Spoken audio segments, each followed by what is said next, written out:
Dr. Crystal here. Ladies, if you're thinking about creatine, you're not alone. Stay tuned to learn why more women are turning to this tried and true nutrient. You're listening to Live Foreverish, a show dedicated to helping you live just a little longer. Here's your hosts, Dr. Mike and Dr. Crystal Gossard. All right, Dr. Mike, we're talking about creatine again. We did a live show on creatine. We did, I remember. And it was all about creatine just in general. And now we're bringing the focus in on women. Yeah, there's an interesting thing that happens in women. What's that? Well, females exhibit about a 70 to 80% lower endogenous creatine stores with age. Well, I think it's just in general, too. I mean, women typically don't eat as much of the creatine-rich foods, the meat. Mm-hmm. That's going to give you Why'd creatine. You say it like that? Because meat. I think when I think about meat, I just think man, meat, protein, muscles. Yeah, so they're not eating as much. Yes. Estrogen plays a role too. We do know, yes, estrogen, and this is the aging women that you're talking about. When estrogen is low, creatine synthesis is low, so now we have less muscle availability. This could explain some of the anabolic resistance that we see in women. It's really hard as women get older to maintain muscle mass. And the traditional workouts that you used to do, they don't work anymore. Cut it. Yeah, they don't cut it. Yeah, I mean, that's true for guys too, but not to the degree of women. I agree with that. And so there's a reason, because I think the other reason we wanted to bring this up is, when you hear creatine, a lot of people automatically start thinking, heavy lifting and weight training and stuff like that, right? That's not the case. Very true. I absolutely, that's the case. And you see it in a lot of the workout, the pre-workouts and the post-workouts. And you find women aren't consuming as much of that either. Mm-hmm. And that's where you're kind of getting the creatine in those pre-workouts. And so we broke this down. There's a whole bunch we could have talked about. There's a whole list. Mm-hmm. There's like they like to say this in production. There's a listicle. Right? Robson loves that word. Are you using jargon? I'll just make a listicle. He always says that. It's just a list of things that could help women if they were to take creatine. But we broke it down to bone. Mm-hmm. We broke it down to muscle and recovery and memory. Brain. Right? Yes. Brain health. So let's start with bone. What do we know about bone health and increasing creatine?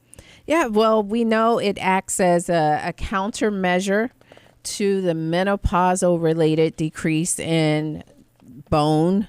And this is by reducing inflammation, oxidative stress, and serum markers of bone resorption. We also know that creatine is important for the activation of the bone-building cells known as osteoblasts. And we also know progesterone helps to support osteoblast activity, but that's declining in menopause. The progesterone levels are declining, so you don't have your progesterone, and so creatine can kind of come and help out. Yeah, and when you see stuff like that, when you see something impacting the cells that build bone, what ultimately we're saying is you're helping the normal remodeling process that happens in bones. When you're younger, you break some of the old bone down and you make some new one and you're good to go. But as you get older, those osteoblasts, they don't work as good. But the ones that break it down keep going. Right, the osteoclast. Yeah. And you find that some of the common osteoporosis medications that menopausal women may be taking, some of those common ones only work to prevent the osteoclast, or those cells that break down the bone. They're kind of stopping the breakdown, but not really helping the build up. Right. So this is a great, I like that. Great nutrient to add in. Study 1, a randomized double-blind study. 15 postmenopausal women received 100 milligrams per kilogram of creatine per day, plus 3 days per week of resistance training. Let me ask you, as the nutritional expert, what do you think about the dose there, 100 milligrams per kilogram? If it worked in the study, it sounds good. Sounds to good. me. I mean, so nothing jumps out off. So it doesn't. That seems to me as a typical dose, but I don't think of creatine in that way personally. Mm-hmm. Like if I'm talking to someone, I usually say 3 to 5 grams. Like this, I don't try to measure it based on. I get, but based on body weight. Yeah, but they do it in the studies to be more standardized, right? Exactly, and so that is what you're seeing, kind of as being what's suggested in postmenopausal women. Yeah. Up to 1 to 3. Okay, so we're pretty good. And then this was compared to 18 women, postmenopausal women, who just did the resistant training plus a placebo, right? So it's a nice study design. Still, it's small. It's not. But it's good information to begin with. What did we find? So the participants who received creatine had less femoral neck bone mineral density loss and greater femoral shaft width. So this is just predicting bone bending strength compared with placebo. Yeah. So we're seeing some modest improvements. Yeah, it's nice. That's good.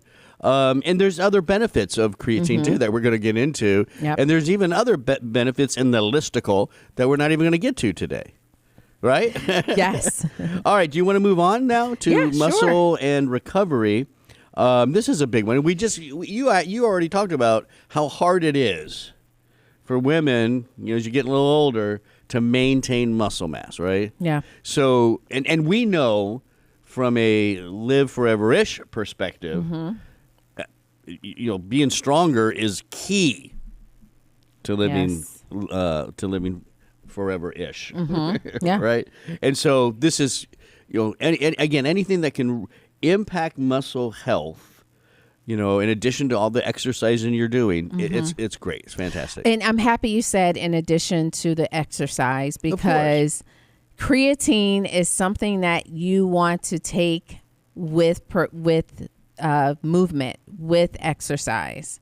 So you're not going to see the muscle benefit just taking it by itself. Yeah. I mean, it works with activity to allow you to perform more work. That's how the creatine is helping. Yeah. Yeah. There's only one protein that I know of that has been shown to maintain muscle mass even without exercising. Do you know what it is? Well, it's not a protein. It's an amino acid. It is. Yeah, she knows it. I know what it is. So that's leucine. Yeah. Or the HMB. The leucine, the branch chain amino acids. Yeah. There you go. So creatine is helpful in premenopausal women's strength and performance. So if you are trying to work out, the fit body, this is just a pause for the cause. I'm loving that fit physique is in, meaning that back when I was growing up, just women did not want to look defined in any way. Like they just wanted to look like rail thin. Kind of looking like you need to go have a sandwich. Yeah. Just not very healthy. Get some meat. And so the healthy look is in. And if you're trying to kind of achieve that look and, have the toned arms for your sleeveless shirts and then the creatine is great for that. Yeah. It really helps. So, and I'm saying this because we've talked about postmenopausal women or menopausal women, and just highlighting it's helpful even if you're not at that stage of life yet. But in postmenopausal women, then it can help to preserve your muscle, which is so much better than just starving yourself and looking skinny. Right? For sure. Yeah, because there's muscle loss there. Yeah, without a doubt. So we had there was one study, randomized, double-blind, placebo-controlled trial There were 4 groups here. They all had 15 older women, right? Group 1, they were assigned just to receive creatine. Mm-hmm. Group 2, creatine plus resistance training. Group 3 received just a placebo. And then group 4, am I saying this right? You're laughing at me. You're doing and then it right. Group You're 4, just taking your time. Oh, because I just want to make sure it's clear because there's these 4 I know there groups. were several groups. So the last group, it was placebo plus resistance So training. basically, just Telling me to move resistance. on. You're just exercising, right? So we did creatine by itself, creatine plus exercise, or just exercise. Yeah. And what did they find? And so duration of this study was 24 weeks.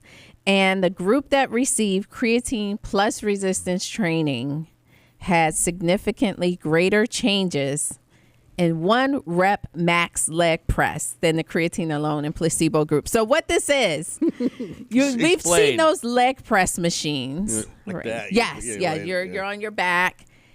So what they're seeing is if you just do 1 rep, how much you can do. Mm-hmm. So there was a significant change in that 1 In that rep. weight of that 1. Yes. Okay. So it means more muscle, stronger. Right, but that makes sense because creatine is helping that quick ATP, kind of the instead of oxidative phosphorus, without using oxygen. I'm not going to get too technical here. You almost did. But it's helping with the really quick energy that you need. Love it. I have a public service announcement. Okay. Those leg presses, just make sure you don't go past 90 degrees. Oh. I've seen like acute tears in like your knee ligaments and stuff. Yeah. You don't know what to do. You just go to 90 degrees and push up. Did you guys know all that? Well, I think the problem is they're not starting off with 90 degrees just with the placement. Yeah, probably. Yeah. So there are several issues It was there. just my little announcement. Okay. Thank you, Dr. Mike. Let's go on to creatine and women and brain health. Memory. Mm-hmm. So we know you already kind of touched on this. Creatine, what makes it so powerful is it's involved with energy production, right? ATP. And it can affect neurotransmitters in your brain, and specifically some of these inhibitory pathways. Yes, and it may itself work as a neurotransmitter as well. Yeah. Oh, really? I didn't know that. Yeah. Where'd you find that out? Research. Well, tell us. So there was a couple of different studies. Which one do you want to look at? Well, so the first study was just an association, included 32 women, 10 men, and showed that increased creatine intake from food was associated with better measures of memory. So that's just, the researchers saying, okay, we see something here. There's an association there. And then we have intervention studies, a couple. One is men and women with Alzheimer's disease, 10 grams of creatine. And this happened to be donated by Life Extension. Whoop, whoop, whoop. Call out. To that study. And this was twice daily. So 10 grams twice daily. This is a high dose, those of you who are listening. But when we talk about brain, just to put this out here, you do find the research for creatine and brain, it's starting at 10. Yeah. Well, didn't you say grams. that's a high dose? But I thought you told me you do about 10. No, not of creatine. Who told us that? I don't know. It wasn't me. Was it our researcher? Oh, maybe she, Yeah, she said that she increased her dose after kind of working on some of the research for the show. All right, that's right. Okay. No, I'm like down at 3. Oh, maybe you got to pick it up a little bit. So, but yeah, 10 grams twice daily, that's a lot, but you need more. What I was saying is for the brain support, you need higher doses to get that creatine into the brain. Into the brain, right. It's challenging, yes, to get it past the blood-brain barrier. So for brain health, you are seeing the doses. This was 8 weeks. And this resulted in improvements in cognition and increases in brain creatine levels. So again, these were individuals with Alzheimer's disease, 20 grams. Yeah. So I think that's nice. And in the 10 milligram 10 gram dose, it was safe. I mean, that higher dose didn't cause any problems. Yeah, it's not a problem. Yeah. It's just it's going to be higher for brain versus muscle, bone. Yeah, there you go. Listen, creatine. It's not just for women. It's for men too. But we wanted just to highlight some areas that can be very beneficial for women. So you might want to check out creatine. Now, this is a question that comes from Google land. We follow the trends, right? We do. We do, and these are questions people are asking. And a big one is, does creatine cause bloating or weight gain? Very common question. So it could cause some bloating. That usually will go away after you've taken it on a regular basis. 1-2 weeks.